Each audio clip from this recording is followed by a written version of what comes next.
I'm Vinnie Politan. The subject of my investigation, the brutal murders of Keith, Jennifer, Sophia, and Jesse Caneiro, a New Jersey family living a great life in Colt's Neck until the massacre. Why would anyone take out an entire family? Prosecutors say it was all about the money. Here's the story. It's an accusation as old as Cain and Abel. A brother consumed by jealousy and resentment turns on his own blood. Prosecutors say that's exactly what happened in April of 2018 when Paul Caneiro allegedly set out to annihilate his brother's family. Authorities accuse Caneiro of first killing his more successful brother Keith outside of Keith's mansion. Then they say he went inside, where he murdered Keith's wife and stabbed the couple's young children to death. Prosecutors allege he then set the house on fire in an attempt to erase the evidence. Investigators say the violence was not impulsive, but calculated, rooted in a bitter financial dispute and years of simmering envy. They further claim that Caneiro torched his own home afterwards to confuse investigators and mask the crimes. Arrested within days, Caneiro now stands accused in a case prosecutors describe as a chilling tale of jealousy, betrayal, and a family feud that ended in one of New Jersey's most horrific crimes. So in this case, one of the strange facts is that there are actually two murder weapons, a gun and a knife. Now, as this trial is progressing in New Jersey, and it's a trial that's going to play out over the course of weeks and months, not days, okay? Prosecutors went through a lot of evidence and showed the jury lots of guns and weapons, and we don't know which one at this point of the trial, which one is the actual murder weapon gun, murder weapon knife, but I want to walk you through what the jury is seeing. And we begin with some handguns that were found in the basement. These were found in a locker in the basement of Paul Caneiro's house, the defendant. At least one of them didn't have a serial number on it. And more than one of them was a Sig Sauer, which prosecutors say that is the type of gun that was used in the killing. So he has more than one Sig Sauer, and apparently one of them is the alleged murder weapon. Paul's gun collection and gun parts were also found in the basement. Take a look at this image here. This is where those guns you just saw were found, and Paul had lots of guns and ammo in his basement. Not illegal, but he was stocked. Like, he had guns, he had ammo. My guess is he did a lot of shooting on the range. Now, there was also a handgun found in the master bedroom. This was found in Paul Caneiro's bedroom. This is also a Sig Sauer 9mm handgun. The same kind, again, the prosecutors say was used in the killings, and it was found in his bedroom, under his bed, locked in a gun lock, in a gun safe. There it is. So that's significant, right? That's important, I guess. But there's only really one gun that is really important in all of this. Now, we've got more information to go through with you here. The prosecutor spoke in the opening statement talking about the ballistics, right? Ballistics, so important. We're seeing it in the case in Columbus, Ohio, involving the Teppies, allegations that they found guns and they're able to match it to the defendant or suspect in that case. Take a listen to what the prosecutor had to say. That gun, as well as the barrel and the silencer, were sent out to the New Jersey State Police Ballistics Unit for testing. In addition, the ballistic evidence located at 15 Willowbrook Road, so the bullets and the shell casings, those were also sent to the New Jersey State Police Ballistics Unit for testing and comparison. And you're going to hear about the conclusions of that testing. And what you're going to learn is that those conclusions included a finding that bullets and shell casings from 15 Willowbrook Road came from that barrel in his backpack and from the gun in his basement. Okay, let's talk about some other places where evidence was allegedly found. We go to Suzanne's Porsche. This is Paul Caneiro's wife's Porsche. Not his Porsche. They have two white Porsches. This is his wife's. A backpack was found inside Susan's Porsche in the rear cargo area. It's sort of a hatchback type of car, so it doesn't have a trunk. The prosecution says that inside this backpack was a gun barrel and a silencer. But wait, there's more. Also from the backpack, this knife. Now, we've not heard in court whether or not this was the knife used in the killings, but they took a lot of time to show it to the jury. There it is, being displayed in court and showing where the blade goes up. And there's the blade exposed. Again, not sure if this is the murder weapon, but it's a process. There's chain of custody. You've got to get these things into evidence.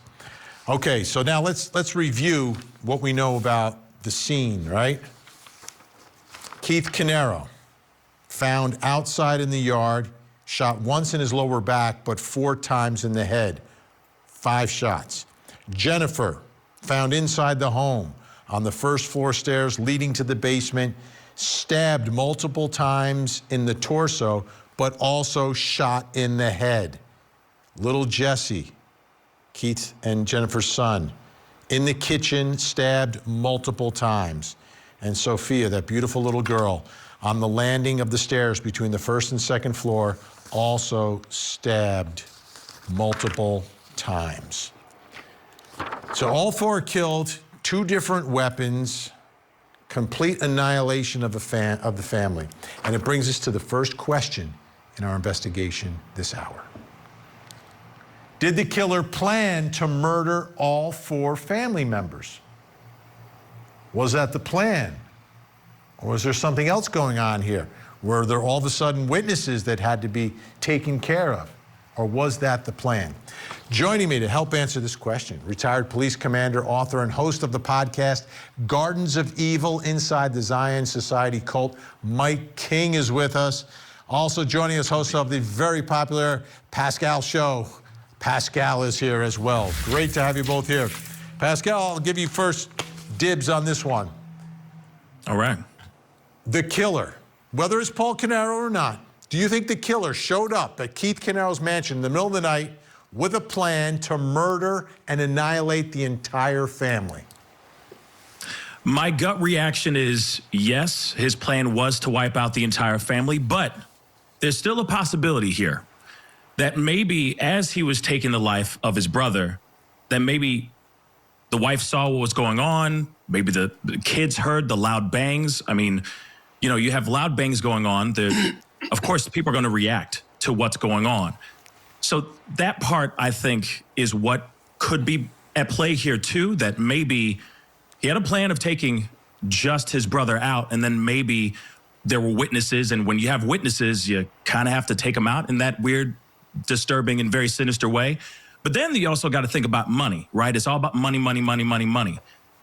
Maybe he wanted to wipe out all of his bloodline so that if there was anything that could be inherited, could possibly go over to him.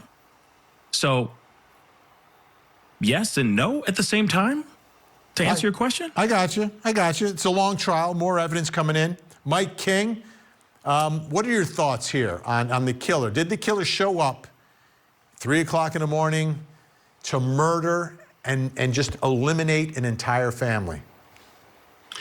You know, Vinny, I think that's the key, and I really am glad to hear Pascal say his gut's telling him, because I think that's the same thing that the jury is going to be feeling. And what you said is the exact point that I want to bring out from a behavioral perspective, and that is it's 3 a.m.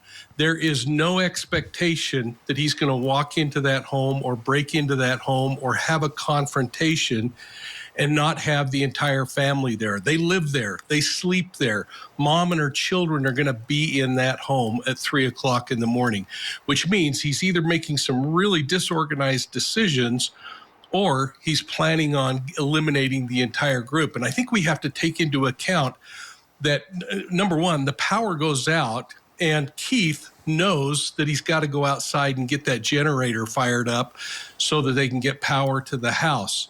His wife likely was awake when he woke up and said, I'm going to go outside. It's very possible she even followed him downstairs, or when those gunshots that the neighbor heard were certainly something that was audible and she would have heard, that may have caused her to come downstairs. There's an assumption, I think, being put in front of the jury that because Jennifer and that point of contact was the stairwell, that's where the two came into contact with each other. And we just don't know. It's possible, even as Pascal mentioned, that she came out and witnessed the homicide of her husband, and then turned and ran with fear.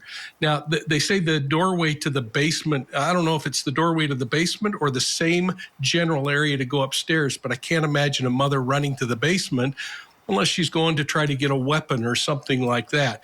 But nonetheless, she's murdered there. And it's so interesting that the murder is stab wounds and the gunshot wounds, because we don't know if the gunshot is execution after the fact, an additional sign, but stabbing is so stinking personal and intimate, Vinnie, that it tells us how much anger was involved in that. She likely knew what was going on in the business, what the things were that the prosecution is saying is the motive behind the murder. And she represented a threat. She may have been the only line of defense between them and the children, but then I think, Vinnie, the kids may have witnessed it, and that then forced the hand of having to then execute the children. Right. And I guess because if it is Paul Caneiro, I'm sorry, yeah, they'll know him. It's Uncle Paulie. Pascal, what are your thoughts about the two different weapons? How does that play into your analysis? I don't know. To me, it feels like a little bit of a just in case weapon, but then he ended up using it anyway. I don't know what to think of it. You know what I mean? To me, it kind of gives off the vibe that he was planning on using that weapon. He was planning on using not only that gun, but also using that knife. And maybe he was planning on using that knife on the wife and the two children, maybe to add more confusion or something of that sort. But there's this other part of me that makes me think that maybe that knife was there just as a backup weapon, you know what I mean? Like as a backup plan. But yeah. Yeah, I like the confusion angle, because then it makes, well, are there two killers, right? A la Alec Murdaugh. Mike King, Pascal, always great to have you both aboard. Appreciate your insight, and we'll speak again soon. Coming up next, what does the silencer in the backpack reveal?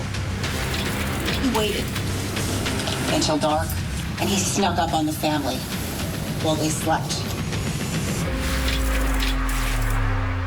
What are you reporting?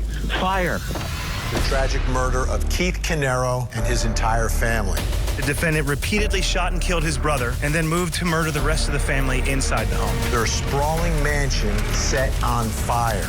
Paul and Keith were not only brothers, but business partners. This one is the most brutal case that I've seen in my experience here. The Mansion Murders Trial. Live coverage weekday mornings, 8, 7 Central on Court TV. Defendant pointed that loaded handgun at his brother, and he pulled the trigger 6 times. 5 of those shots hit Keith. One person who had the means, the motive, and the opportunity. And that person is sitting right here today. He was shot outside Keith Caneiro, right? In his yard, not inside the house, but outside, in the yard, in the public area. Now, obviously, 10 acres Keith Caneiro had, I believe, of property, so neighbors aren't right next door. But there was a neighbor who heard something, said something, and called 911. Take a listen. I heard gunshots that were very concerning, and that's what woke me up. I woke up, I heard the shots, and I said, someone just got whacked. Those are the words I said to myself. Those exact words. Okay. Now, you didn't see anything, correct? No, I was laying in bed. Okay. St. Police, Operator Ward. Hey, how are you today? Hi. Question, do you have hunting in the middle of the night in Porsche or not? No, you're not allowed to hunt anywhere in the middle of the night. Right, Are you hearing gunshots? I heard gunshots, yeah. Okay, where are you? Let me send somebody to the area. Silence and River's Edge.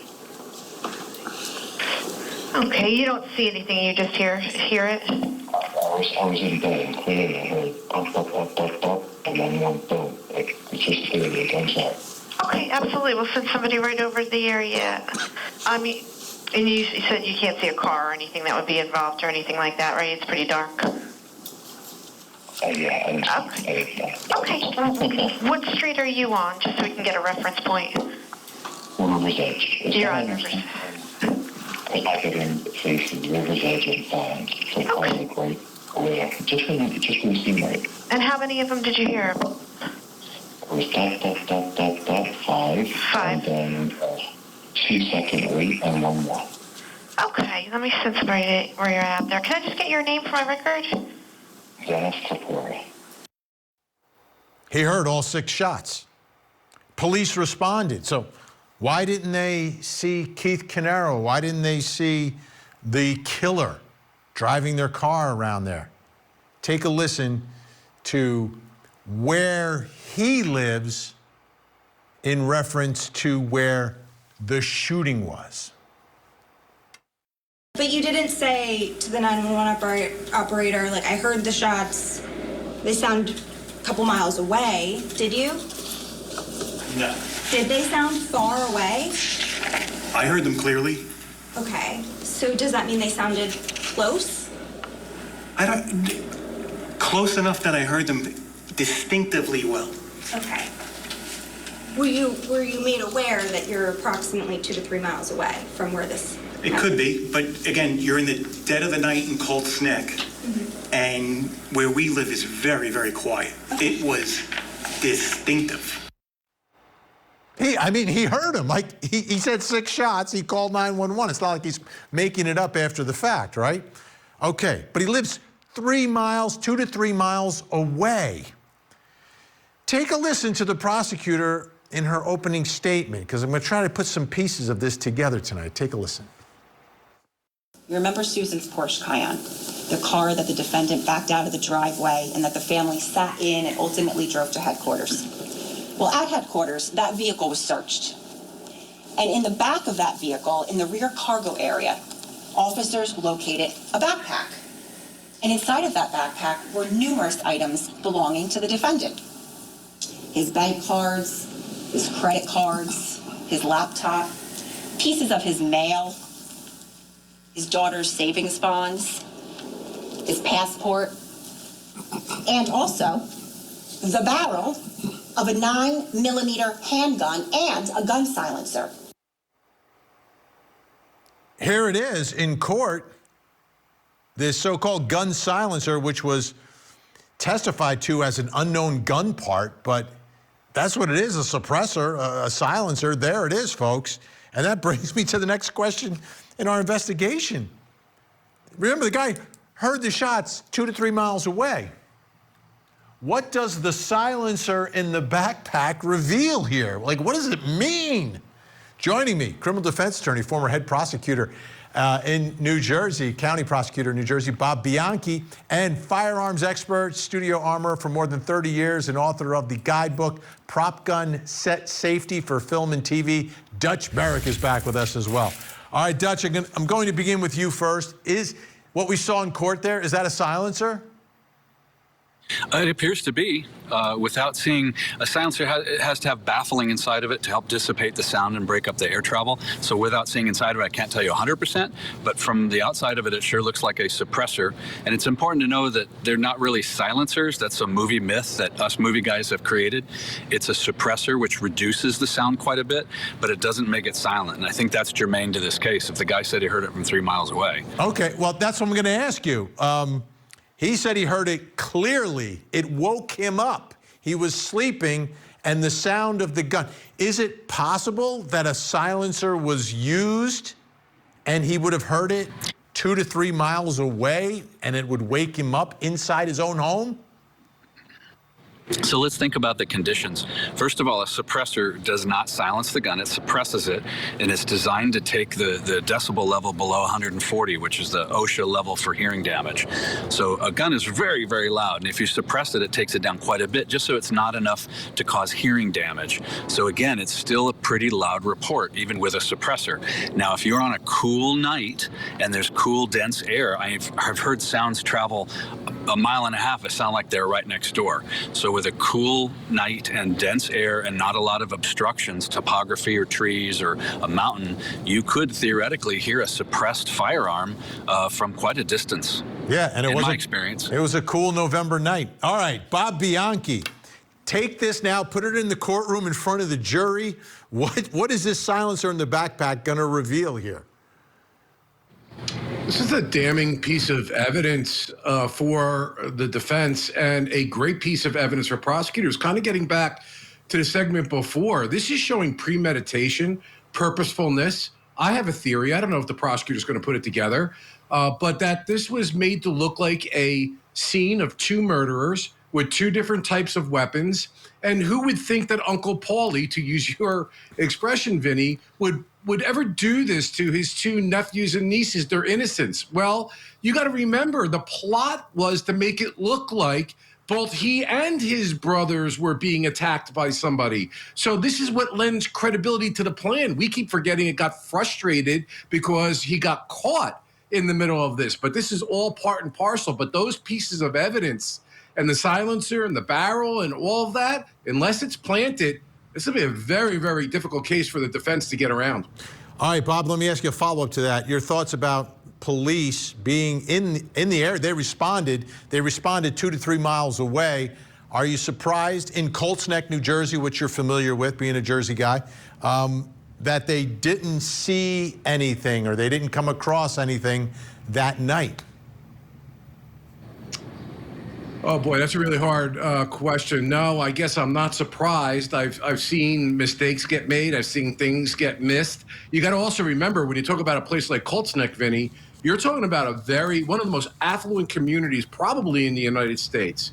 This is not a typical kind of crime. These police officers are not trained in this level of violence, for sure, in this sleepy, very highly affluent area. So there may have been something that to maybe, and I don't mean any disrespect to the police officers, they're just in a different environment, that maybe to another officer that's in a more active environment, they would have noticed that may have gotten overlooked here. But that's something the defense is going to try to bring out, and I'm sure the prosecutor, who's done a tremendous job in their opening statement and in their direct case, is going to be asking the same question to make sure they fill in that blank for the jury. Yeah, and Dutch, I think they need someone like you to testify about silencers not being silent, because if you're just a juror and you've been watching all these movies you've been making all these years, Dutch, we're going to think that it's like, doo, doo, and there's no way someone's going to hear that 3 miles away. So the killer didn't use a silencer, so the killer is not Paul Caneiro. He would have used the silencer that he had. Right. Yeah. It's sadly, someone created a sound effect in like the 50s or 60s, and they've been using it in movies and TV ever since. And it has created this myth, and that's why they call them silencers. And it is absolutely not. They're a suppressor at best, and they do still make a loud report. So I think that really plays in here. And hopefully one of the attorneys brings in someone that can speak to that. Well, you may be getting a call, Dutch. This trial's got a couple more months to go. Dutch Merrick, always great to have your expertise. Bob Bianchi's going to stick around. Still to come. Can the defense cast doubt on the DNA evidence?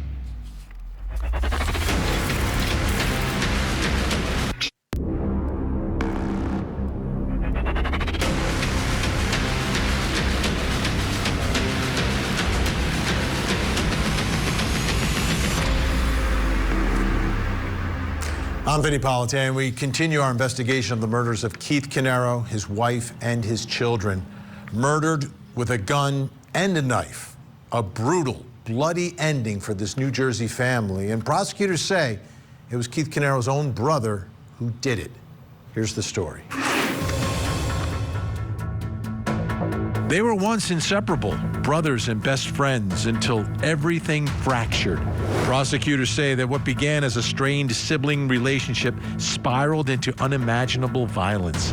Paul Caneiro is accused of driving to his brother Keith's home, shooting him before turning his rage on Keith's wife Jennifer and their 2 young children. Authorities allege Caneiro then set the house on fire, believing the flames would erase his crimes. Instead, investigators say the blaze exposed them. Firefighters discovered the family inside, and medical examiners determined that the victims were already dead before that fire took hold. Prosecutors point to years of simmering tension, bitter financial disputes, and allegations of theft by Paul Caneiro. They claim Paul Caneiro acted alone and planned the attacks in advance. The case rocked the Colt's Neck community of New Jersey and stunned the nation, raising haunting questions about how family conflict can allegedly erupt into unthinkable violence. Now, one of the challenges for prosecutors, and you want to always do this if you can, is to take the defendant and put them at the scene of the crime at the time of the murders. And there's different ways you can do it. Like sometimes you get video surveillance, sometimes you have an eyewitness. Sometimes you have to use circumstantial evidence to kind of piece it together. And that's what prosecutors are doing here, circumstantial evidence. One piece are a pair of jeans. And these jeans shown inside of the courtroom, multiple blood stains on these jeans introduced in front of this jury, an important piece of evidence, obviously. Where were they found? These jeans were found in Paul Caneiro, the defendant, in his house in the basement. Okay, he's got a pair of jeans that are a little bloody in the basement. Why are they so important? Take a listen to the prosecutor. There was this pile of charred items and articles all congealed together that was located right beneath the window well where the fire was started in the defendant's basement. In that pile was a pair of men's jeans with blood staining in multiple areas. Folded up in those jeans were 6 black nitrile gloves and 1 live round of ammunition. Same type of ammunition and head stamp that was found at 15 Willowbrook Road. Those jeans and those gloves, as well as numerous other items, were sent out for DNA testing. You are going to have the opportunity to hear from the forensic DNA scientists who performed that testing. And they are going to tell you about their conclusions and findings for each and every piece of evidence that they tested. And what you're going to learn is that those findings, those results, included a finding that these sources of DNA located on multiple areas of those bloody jeans in the defendant's basement came from none other than his niece, Sophia Caneiro, and in one area from his nephew, Jesse Caneiro. You're also going to learn that Sophia Caneiro's DNA was on some of those black nitrile gloves as well as other items in that pile. Powerful evidence, right? Powerful. Scientific evidence, circumstantial about the ultimate accusation here, but powerful nonetheless. Take a listen now to the defense, because you've got to deal with all of the evidence. You have to have some form of a potential explanation. Take a listen. They took and they tested Paul's DNA the same way they did Keith, Jennifer, Sophia, and Jesse's. But they never even bothered to get Corey Caneiro's DNA. And you know why that matters, ladies and gentlemen? When you have the opportunity to hear from the testimony of the DNA experts in this case, you will understand why that matters so much in this case. Because in this case, we're dealing with family members who you can imagine have very similar DNA profiles.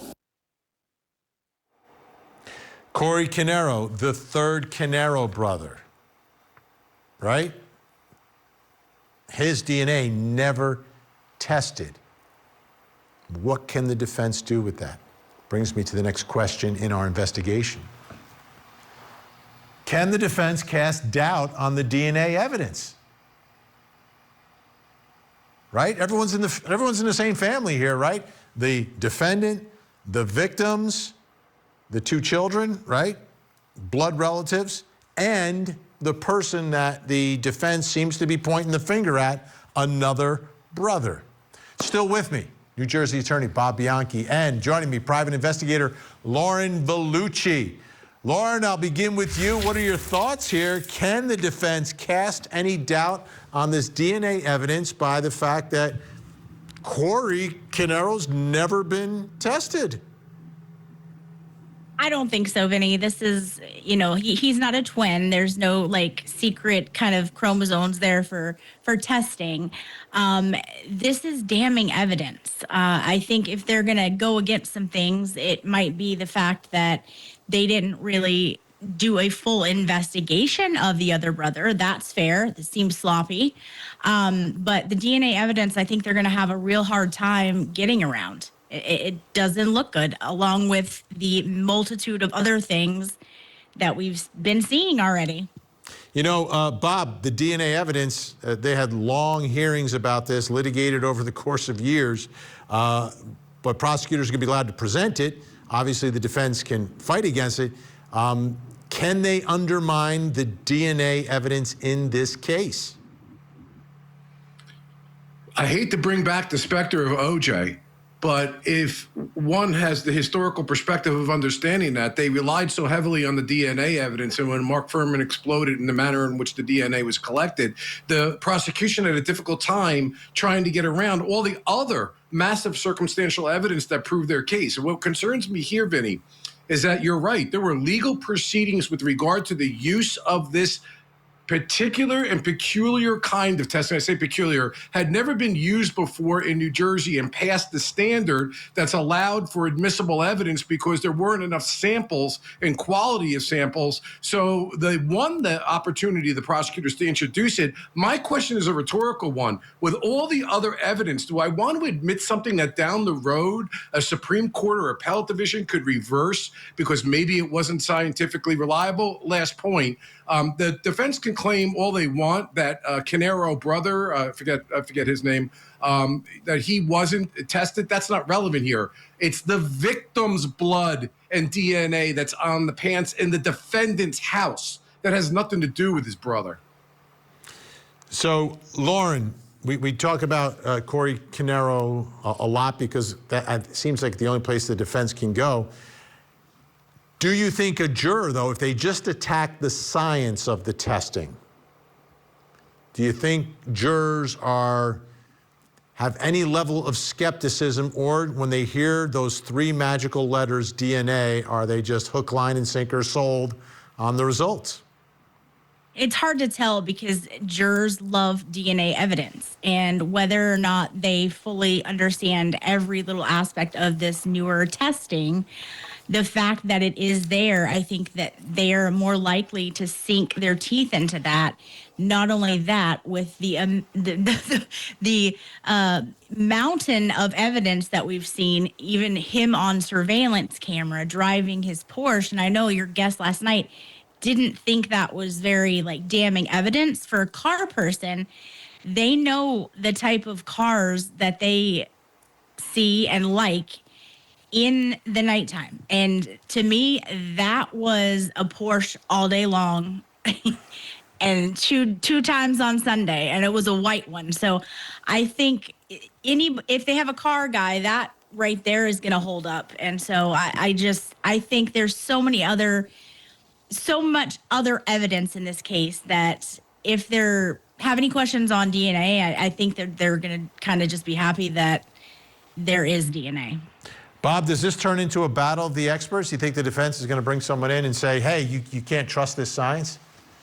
Yeah, Vinny, exactly. You're right on it. I mean, the court's ruling was we're going to allow it to be admitted, but that does not mean the defense cannot vigorously attack the science the uniqueness of this, the fact that the New Jersey State Police Lab itself could not do this kind of testing, that they had to go to an outside place with a novel in New Jersey theory and computer scientists in order to come up with the conclusion here. And that's why I talk about the OJ factor. Will the prosecutors unwittingly be dragging the case into a battle of the experts and create doubt in that one juror mind? And that's why I'm wondering, with all the other evidence, is this DNA really worth it?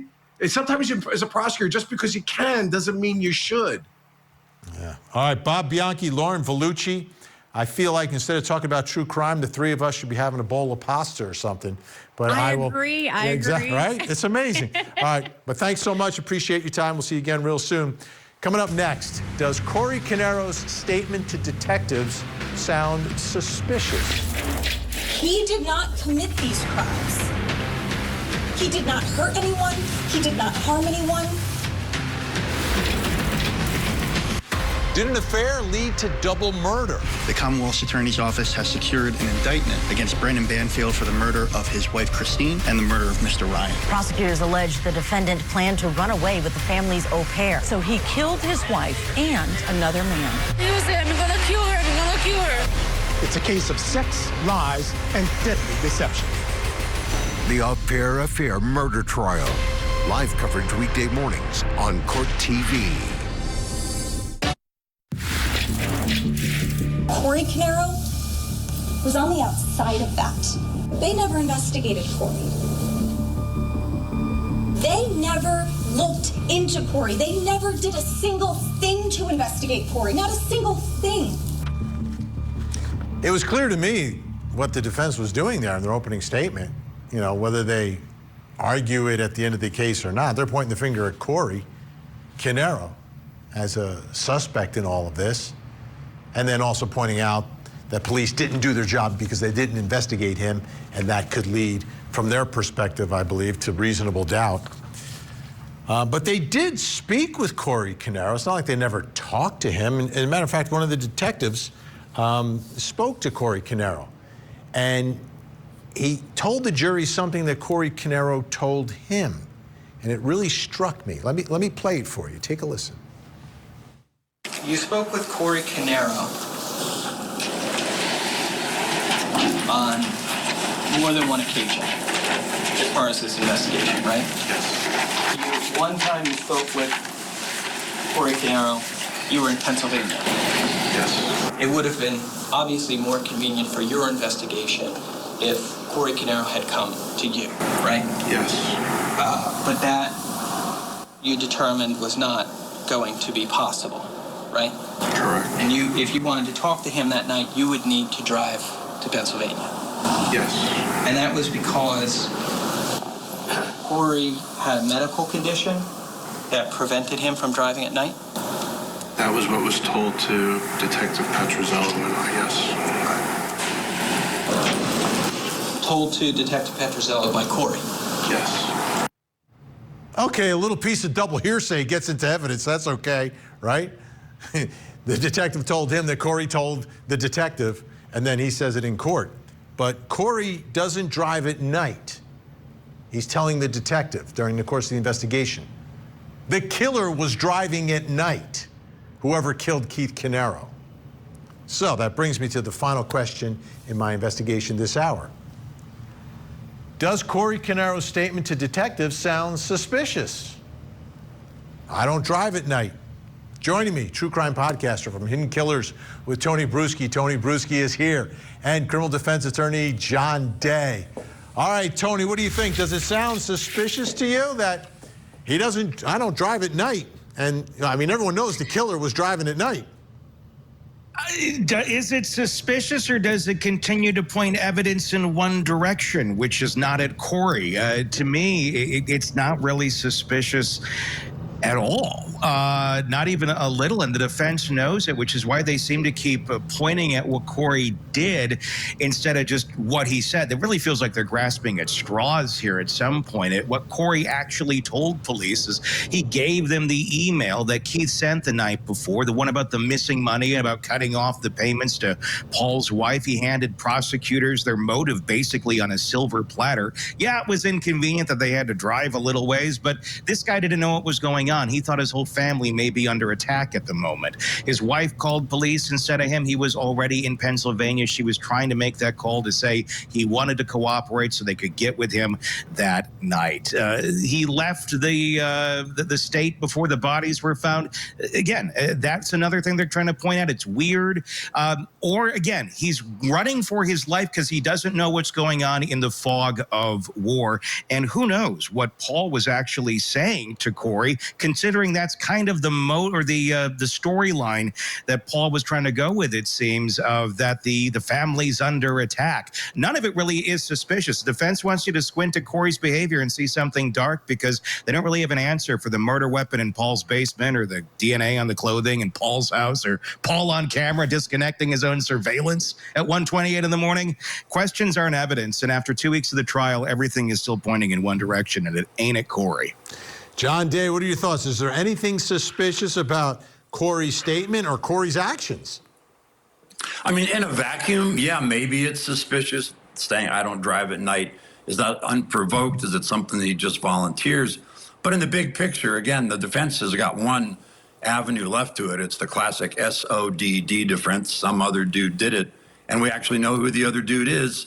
It's Corey, because conveniently, he was the guy who was not investigated, who was not looked at by the police. The defense is left with, that's really all they're left with. But the door was opened by law enforcement in the sense that they did not focus on him in the way that they did on everybody else. So the defense has got to go down that route. They've got nothing else left. And they're also looking pretty, they want the jury to look at the financial situation after the murder. What was Corey doing? What was he engaged in? What were the transactions? So that's where they've got to go. They've got nothing else. Yeah, that is becoming very clear that it doesn't seem like they have much else. Tony Bruschi, if I'm in the jury box, though, I want to see and hear this man.